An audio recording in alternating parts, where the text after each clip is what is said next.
Hello and welcome to the fourth video of the M3 chapter Dynamics, an exam question on the screen to review simple harmonic motion.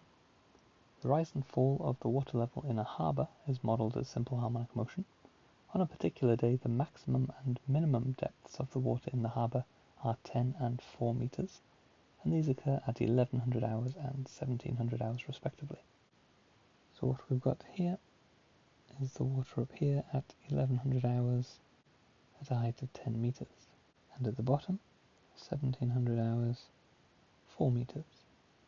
So it's a little bit strange in that our numbers aren't measured from a zero on the diagram. Got the centre of oscillation here, 7 metres and 1400 hours. Now I can make a zero out of this by making this point here 0 for the distance, so the displacement here 3 metres and here 3 metres. That gives us our amplitude. And I can use time is equal to 0 here. That gives time is equal to 3 here. Time is equal to 6 here. So if it takes 6 hours to go down, it will take 6 hours to come back up. So our total time, the period, is 12 hours. And we know that is also equal to 2 pi over omega. Therefore, omega is equal to pi by 6. Part A, find the speed in meters per hour at which the water level in the harbour is falling at 1600 hours on this particular day. So 1600 hours is somewhere in here. We know the time that happens is 5 relative to this, or if I want to go relative to the centre of oscillation, that would be t equals 2, the difference here. And we need to find the speed that this is falling at that point. And while we know the time there, we don't know the displacement here yet. So if I immediately think v squared equals omega squared, a squared minus x squared, that's a good thing to think. I know a, I know omega, but I don't know x at this point. So to find the v, I'm going to find x first. To do that, I'm going to use x is equal to a sine omega t, and I think I will stick with sine in this case and measure from this point. So instead of t5, I'll use t equals 2 going from here to here, rather than from here to here. So x is equal to a, which is 3, sine of omega, pi by 6, times the time from the centre of oscillation, which will be 2.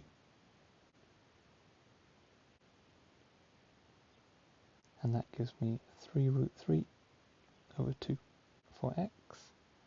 Now I can use this x in this equation here.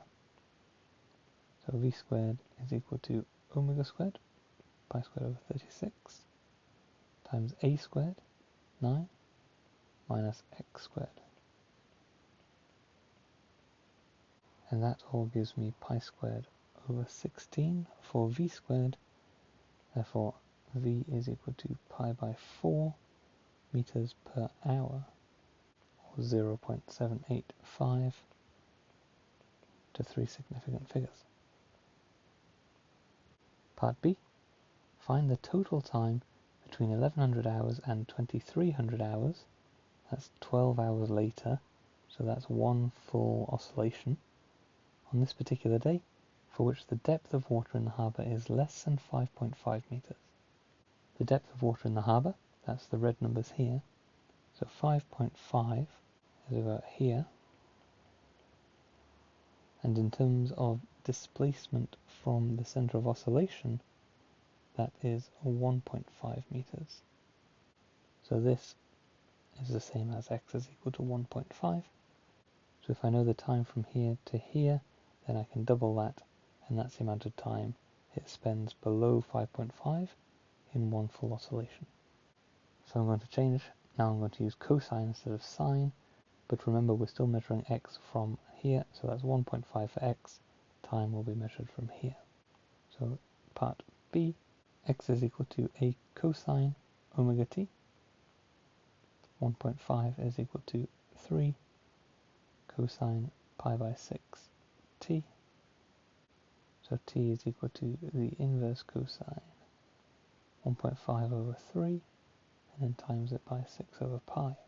and that gives me the exact answer of 2 hours.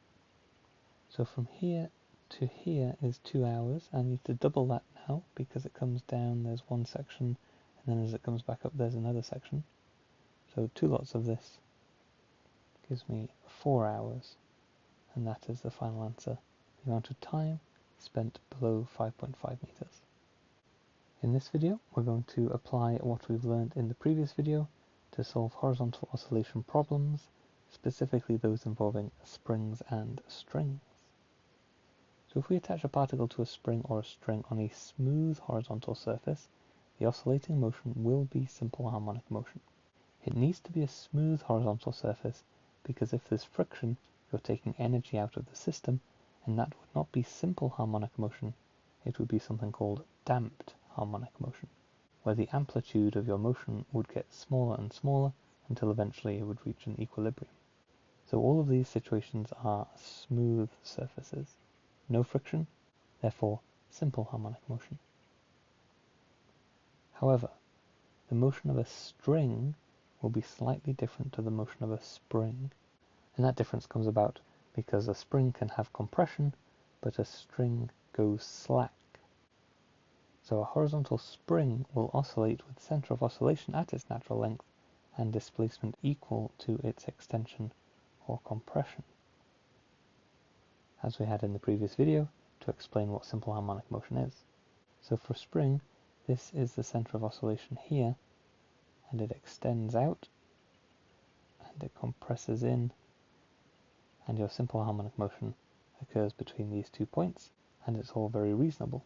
For a string, though, you will have parts of the motion when the string is slack, and at these times the particle will be moving with constant speed, not simple harmonic motion.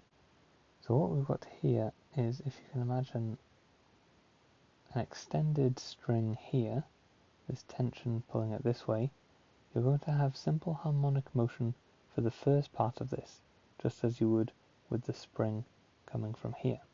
However, you will get to a point where you have the natural length of the string.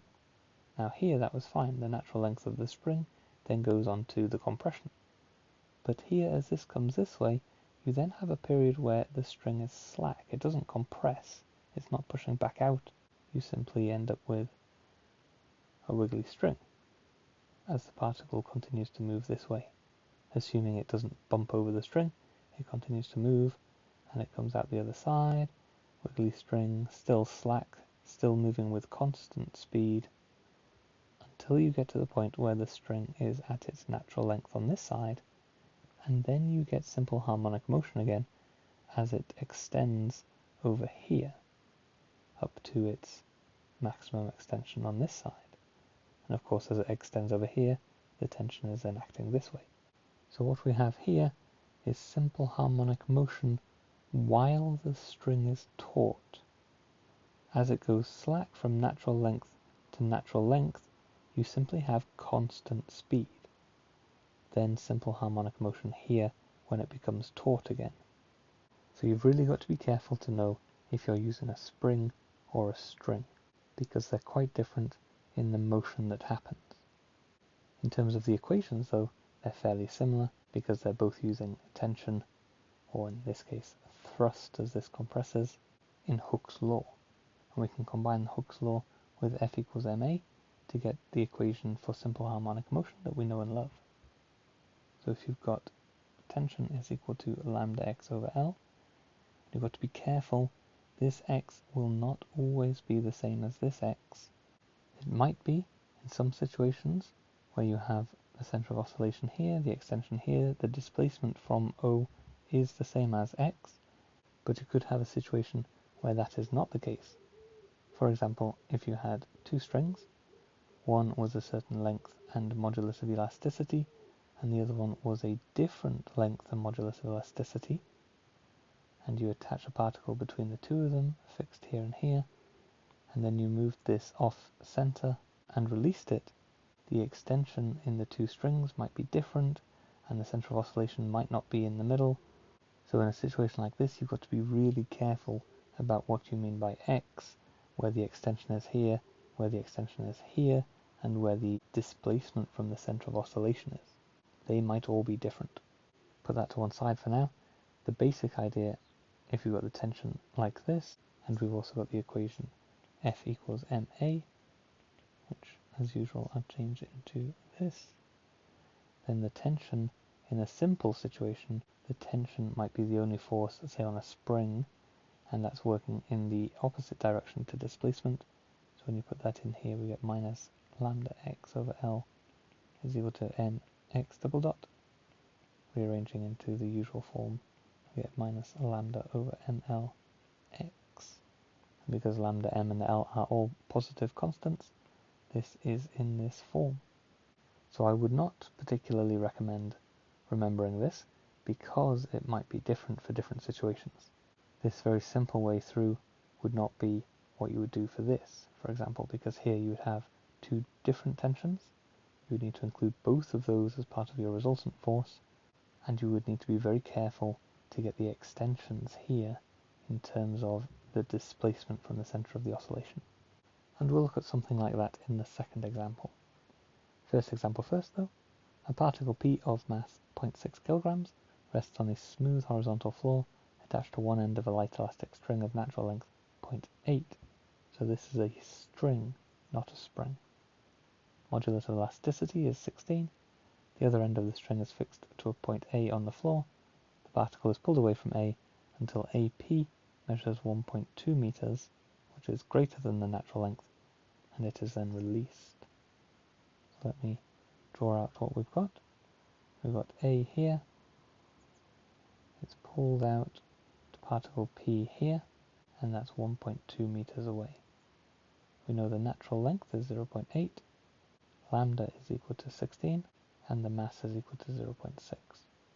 Part A is to show that while the string remains taut, so this bit here is saying while you have tension in the string, then P moves with simple harmonic motion. So because of this little bit here, we don't need to worry about the bit where the string is slack. We're just looking at the part while the string is taut. I'll do each of these on a separate screen. So we've got tension in the string pulling this way, and although I know exactly what that is for this point here, 1.2 meters away from A, because that extension we know is 0.4, I can't use that exactly like that, because as it moves, it changes. So we are still using the variable x for the displacement away from the center of oscillation. Now the center of oscillation is a slightly strange thing in this situation, because it isn't A, because there's a lot of slack once it hits a certain point. So we're almost imagining that it's here, where this distance currently is 0.4, but is our variable x, center of oscillation here, and then as it goes slack, we ignore that, it goes slack on the other side, we ignore that, and then there's a simple harmonic motion on the extreme end of the other side, and we'll just pretend that that happens here. So we're ignoring all the slack motion in between. So the tension here is equal to lambda x over L, and if lambda is 16 and L is 0.8, that gives us 20x for the tension. Now we use F is equal to ma, so the tension is the only force acting, and it's acting in the opposite direction to x. So that's minus 20x is equal to the mass, 0.6 times acceleration, written as x double dot. Putting that in our usual form, dividing through by 0.6, gives us acceleration is equal to minus 100 over 3x. This is of the form x double dot is equal to minus omega squared x, with omega is equal to 10 root 3 over 3. Therefore, it is indeed simple harmonic motion. Part A finished. Part B, calculate the speed of P when the string returns to its natural length. Okay, we know it returns to its natural length here when this distance is 0.8, and that in terms of the simple harmonic motion is when the particle has reached its maximum speed and is passing through the center of oscillation.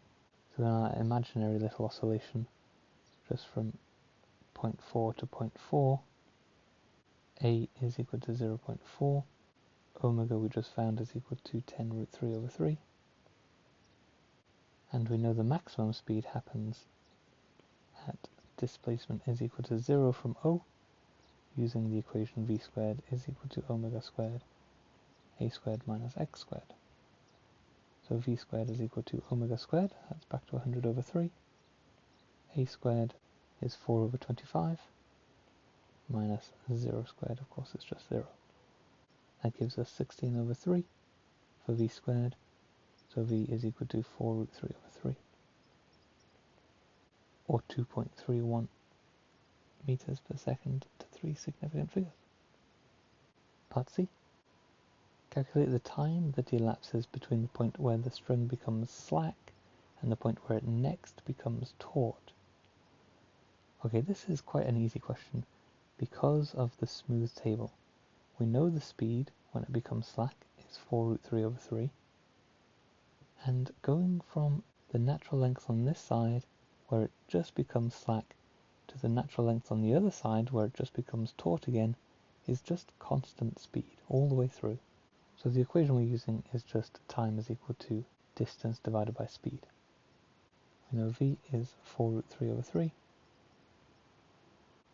The distance travelled at constant speed is 2 times the natural length from here to here, and then off the other side for the natural length, 1.6. So the time it takes is 1.6 divided by 4 root 3 over 3.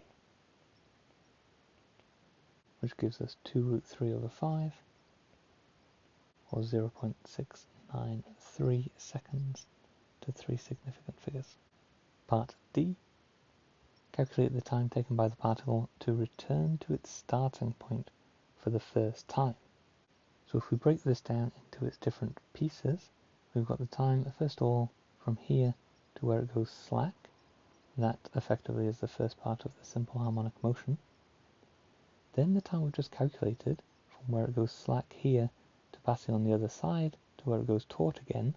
We've got that on the previous screen. Then we've got the time on the other side of simple harmonic motion where it stretches out and comes back. So that's the other side of the simple harmonic motion here. Then we've got that same time on the previous screen from when it goes slack on the other side to when it goes taut on this side again. And then the simple harmonic motion out back to where it started. So we've got a total of 1 full oscillation of simple harmonic motion, and in between we've got 2 times this time here that it takes to go from one taut side to the other taut side. So we need 2 lots of this and 1 full period of the oscillation. So we've got 2 times 2 root 3 over 5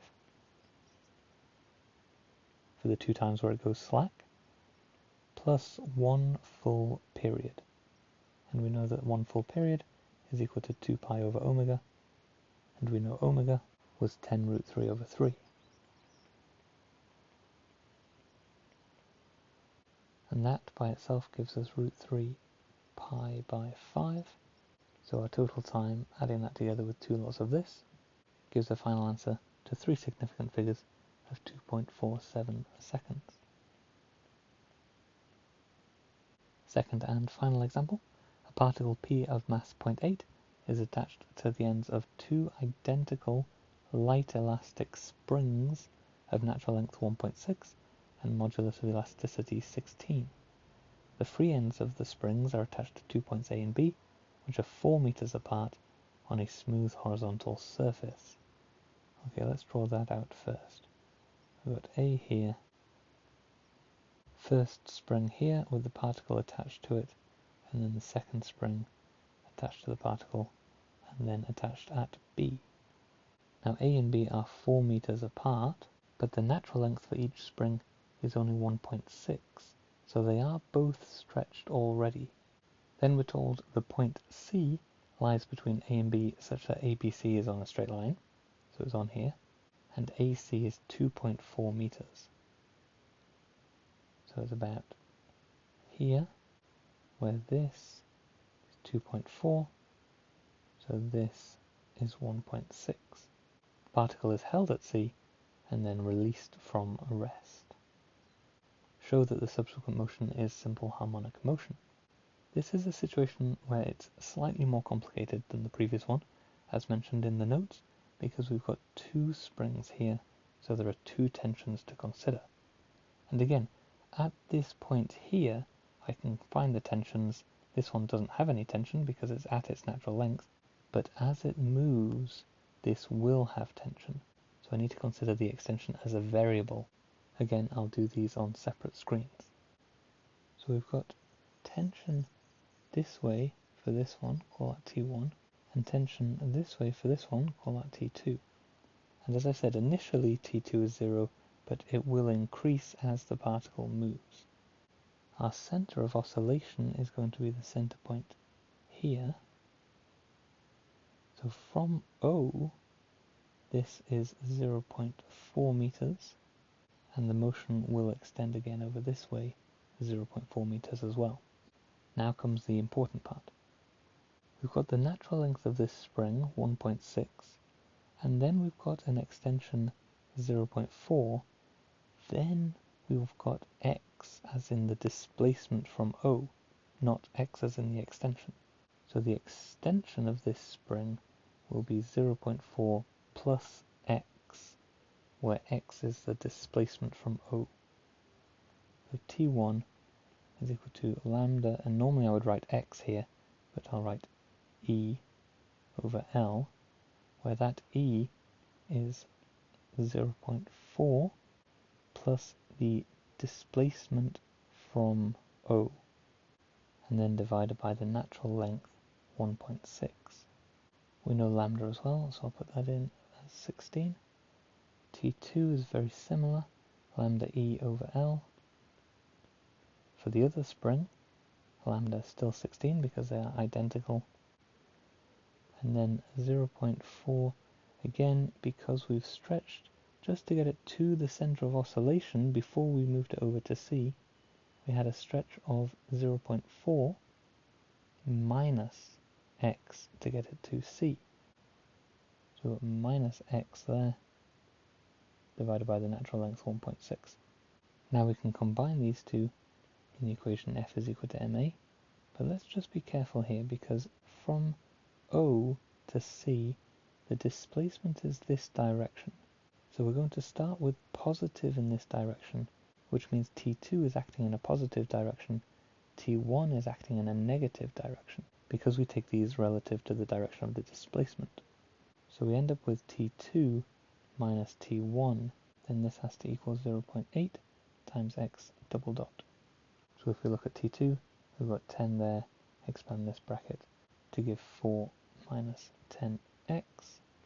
Same here, 10, expand this bracket, is minus 4 minus 10x is equal to 0.8 x double dot. They cancel, we get minus 20x is equal to 0.8 x double dot. Rearranging in the usual form, dividing by 0.8, so we get minus 25x here, and that is of the form x double dot is equal to minus omega squared x, with omega equal to 5. Therefore we do have simple harmonic motion. Part B, find the period and amplitude of the motion. This is quite straightforward because of all the work we've done so far. We actually already know the amplitude. We've used it here. The amplitude is 0.4, and with omega equals 5, we can find the period very easily. T is equal to 2 pi over omega, which is 2 pi over 5, or 1.26 seconds to 3 significant figures. And the amplitude we can just write down as 0.4 meters. Part C. Calculate the maximum speed of P. The maximum speed happens as the particle passes through the center of oscillation here. We already know a few things. We know omega is 5, A is 0.4, and for the maximum speed, x, the displacement from O, is 0. We can then use this equation here, v squared is equal to omega squared, a squared minus x squared, to give 25, 4 over 25, minus 0 for v squared, gives us a nice 4, so v is equal to 2 meters per second. I hope that is enough for you to have a go at the questions from exercise 3D, and maybe I'll see you for the final part of this chapter in video 5.